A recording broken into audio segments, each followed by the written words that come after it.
గురుభ్యో నమః. శ్రీ మహాగణాధిపతియే నమః. ప్రేక్షకులందరికీ కూడా శుభాశీస్సులు. ఈరోజు నేటి పంచాంగంలో ఈరోజు శ్రీ వికారినామ సంవత్సరం జ్యేష్ఠ మాసం 11/6/2019 తేదీ మంగళవారం. ఈరోజు శుద్ధ నవమి రాత్రి 8:21 వరకు ఉంది. ఉత్తర నక్షత్రం మధ్యాహ్నం 1:01 వరకు ఉంది. సిద్ధి ఉదయం 8:45 వరకు, బాలవ కరణం ఉదయం 9:20 వరకు ఉంది. ఈరోజు వర్జ్యం రాత్రి 9:01 లగాయితూ 10:32 వరకు ఉంది. ఈరోజు అమృతకాలం ఉదయం 6:14 లగాయితూ 7:44 వరకు ఉంది. ఈరోజు దుర్ముహూర్తం ఉదయం 8:10 లగాయితూ 9:02 వరకు ఉంది.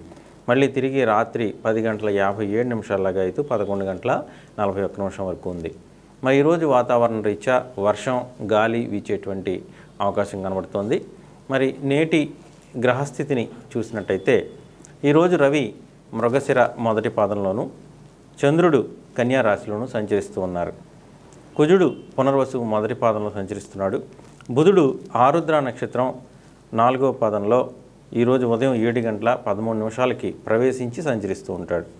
గురుడు జ్యేష్ఠ 3వ పాదంలోను, శుక్రుడు కృత్తిక 4వ పాదంలోను సంచరిస్తూ ఉన్నారు. ఇక శని పూర్వాషాఢ 4వ పాదంలోను, రాహువు పునర్వసు 2వ పాదంలోను, కేతువు పూర్వాషాఢ 4వ పాదంలోను సంచరిస్తూ ఉన్నారు. నేటి సుముహూర్తాలని చూసినట్టయితే మరి ఈరోజు తిథి వార నక్షత్రాల రీత్యా మంగళవారం రీత్యా మరి ఏ విధమైనటువంటి శుభముహూర్తాలు లేవు. ఇక సాధారణ వ్యాపార ప్రయాణ క్రయ విక్రయాలు అత్యవసర సమయాలను అనుసరించి యథావిధిగా మీరు జరుపుకోవచ్చు.